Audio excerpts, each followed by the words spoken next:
नमस्कार दोस्तों, मेरा नाम शिवम सिंह है। मैं आपका इस वीडियो लेक्चर में स्वागत करता हूं। आज का टॉपिक है कंप्यूटर फंडामेंटल। कंप्यूटर फंडामेंटल का पार्ट 1 वीडियो आपके सामने लेके आया हूं। और आज हम कंप्यूटर की बेसिक, कंप्यूटर क्या होता है, कंप्यूटर की लिमिटेशंस, कंप्यूटर के कैरेक्टरिस्टिक्स, इन सभी टॉपिक्स पे चर्चा करेंगे। तो चलिए हम चलते हैं अपनी वीडियो की तरफ और इन सारी टॉपिक्स को समझते हैं। तो सबसे पहले हम ये जानेंगे कि कंप्यूटर क्या होता है। कंप्यूटर एक इलेक्ट्रॉनिक डिवाइस है जो इनपुट लेता है, और जैसा हम इनपुट देते हैं उसी तरीके से वो उस पर प्रोसेसिंग करता है और फिर हमें आउटपुट देता है। ये कंप्यूटर पे का और भी बहुत सारा काम है। जैसे हम कुछ आसान शब्दों में अगर समझें कि कंप्यूटर क्या है, तो कंप्यूटर एक ऐसी डिवाइस है जिसके अंदर हम इनपुट देते हैं, वो उस पर प्रोसेस करता है और हमें आउटपुट देता है। जो हमारा कंप्यूटर वर्ड है, ये ग्रीक वर्ड कंप्यूट से लिया गया है, जिसका मतलब होता है गणना करना।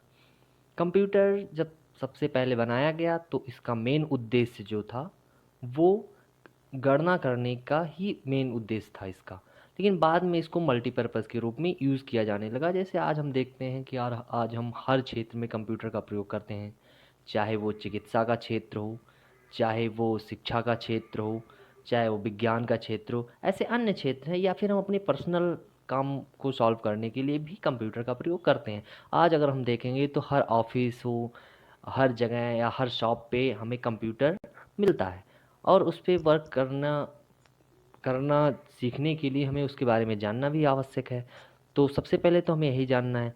और चार्ल्स बेबेज जी को कंप्यूटर का पितामह कहा जाता है, क्योंकि इन्होंने ही कंप्यूटर के अंदर एक जान फूंक दी थी, जो कंप्यूटर आगे चल के आज हम कंप्यूटर को इतनी आसानी से यूज़ कर पा रहे हैं।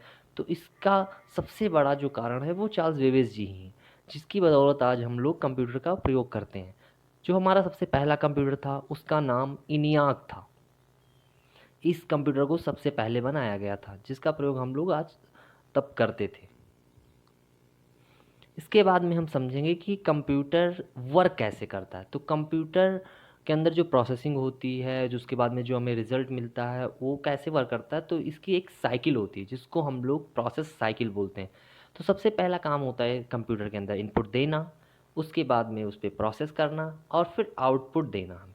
तो इनपुट देने के लिए हम इनपुट डिवाइसेस का ही प्रयोग करते हैं। एग्ज़ाम्पल के तौर पे जैसे कीबोर्ड है, माउस है, स्कैनर है, ऐसे कई सारे डिवाइसेस हैं जिसका प्रयोग करके हम लोग कंप्यूटर को इनपुट देते हैं। उसके बाद में प्रोसेसिंग, ये प्रोसेसिंग उसके बाद में जो हम इनपुट देते हैं उस पे ये प्रोसेस करता है। प्रोसेस का काम सीपीयू का होता है। उसके बाद में प्रोसेस करने के बाद में जो हमें आउटपुट चाहिए होता है वो आउटपुट हमें हमारी आउटपुट डिवाइसेस पे मिलता है। जैसे कुछ एग्जांपल्स हैं आउटपुट डिवाइसेस की, जैसे आपका मॉनिटर है, प्रिंटर है, और भी ऐसे कई सारे हमारे आउटपुट डिवाइसेस हैं जिस पे हमें आउटपुट मिलता है। तो ये इसकी प्रोसेस साइकिल है। तो कंप्यूटर कैसे प्रोसेस करता है, सबसे पहले इनपुट लेता है, फिर उस पर प्रोसेसिंग करता है और उसके बाद में हमें आउटपुट देता है। तो वो सारी मशीनें या वो सारे डिवाइसेस जो इनपुट लेते हैं, प्रोसेस करते हैं और फिर आउटपुट देते हैं, वो हमारे कंप्यूटर कहलाते हैं। ये भी एक अच्छा पॉइंट है जिसको आप समझ सकते हैं। फिर इसके बाद में हम समझते हैं कंप्यूटर की कैरेक्टरिस्टिक्स। तो कंप्यूटर की कई सारी कैरेक्टरिस्टिक्स हैं, उसमें से एक कैरेक्टरिस्टिक्स है इसका स्पीड। अगर हम देखें तो कंप्यूटर बहुत ही फास्ट वर्क करता है। एक पर्सन को कोई काम करना होता है उसको काफ़ी समय लग सकता है उसी काम को करने के लिए, लेकिन अगर वही काम कंप्यूटर करता है तो उसको वो बहुत फास्ट करता है, बहुत तेज़ इसकी प्रोसेसिंग होती है। और इसकी स्पीड को हम लोग MIPS में मापते हैं, जिसका फुल फॉर्म होता है मिलियंस ऑफ इंस्ट्रक्शंस पर सेकंड, यानी मिलियंस इंस्ट्रक्शंस को ये एक सेकंड में सॉल्व करता है। फिर है इसकी एक्यूरेसी। एक्यूरेसी की मतलब होता है शुद्धता। कंप्यूटर जो काम करता है वो बहुत शुद्ध तरीके से करता है। अगर आप उसको इनपुट सही तरीके से दे रहे हैं तो जो आउटपुट हमें मिलेगा वो भी हमें बिल्कुल करेक्ट रिजल्ट मिलेगा। फिर अगला कैरेक्टरिस्टिक्स है लॉजिकल कैलकुलेशन। ये लॉजिकल कैलकुलेशन को भी उतनी ही फास्ट सॉल्व करता है जैसे हमारे बाकी कैलकुलेशन को सॉल्व करता है। फिर अगला हमारा कैरेक्टरिस्टिक्स है स्टोरेज। तो इसमें कंप्यूटर में स्टोर करने की भी क्षमता होती है, ये भी एक इसका कैरेक्टरिस्टिक्स है। जो डेटा हम प्रोसेस करने के बाद हमें आउटपुट मिलता है या जो डेटा हम रखना चाहते हैं उसको हम इस कंप्यूटर में स्टोर करके रख सकते हैं, जिसका यूज़ हम भविष्य में कर सकते हैं। फिर है डिलीजेंस। जो हमारा कंप्यूटर है वो कभी थकता नहीं है, हमेशा काम करता रहता है। अगर कोई पर्सन काम करता है तो वो थक जाता है, एक समय आता है उसके बाद में उसको आराम करने की ज़रूरत पड़ती है। लेकिन जो हमारा कंप्यूटर है वो कभी भी आराम नहीं करता है, उसको जब तक चाहे तब तक आप यूज़ कर सकते हैं, लेकिन वो कभी ये नहीं कहेगा कि अब हमें काम नहीं करना है। उसके बाद में है वर्सैटिलिटी। वर्सैटिलिटी का मतलब होता है विविधता। विविधता से क्या तात्पर्य है? विविधता से तात्पर्य है कि कंप्यूटर केवल एक काम को करने के लिए केवल प्रयोग नहीं किया जाता, ये कई फील्ड्स में कई जगह पे काम करने के लिए प्रयोग में आते हैं। चाहे वो किसी भी टाइप का काम हो, वो हर टाइप के काम को करने में सक्षम है। तो ये इसका सबसे बड़ा कैरेक्टरिस्टिक्स है, इसीलिए आज हम हर क्षेत्र में कंप्यूटर का प्रयोग करते हैं। फिर अगला कैरेक्टरिस्टिक्स है कम्युनिकेशन।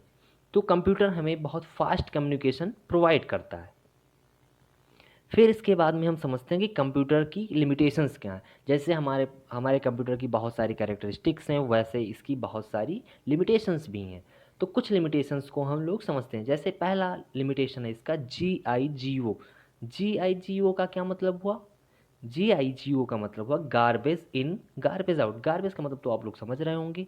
गार्बेज का मतलब होता है कूड़ा करकट, जो बेकार की चीज़ें होती हैं। अगर आप इस कंप्यूटर के अंदर कुछ ऐसी चीज़ें इनपुट करेंगे जो हमें सही रिजल्ट नहीं दे सकती हैं, तो हमको रिजल्ट उसका गलत ही मिलेगा। अगर आप गलत वैल्यू देंगे तो वो गलत ही आउटपुट देगा, अगर आप उसके अंदर सही वैल्यू इनपुट करेंगे तभी हमको सही वैल्यू मिलेगा।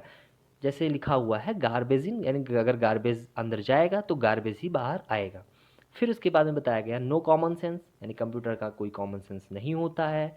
नो फीलिंग्स, नो इमोशंस, इसके पास कोई फीलिंग्स नहीं होती, कोई इमोशन नहीं होता है।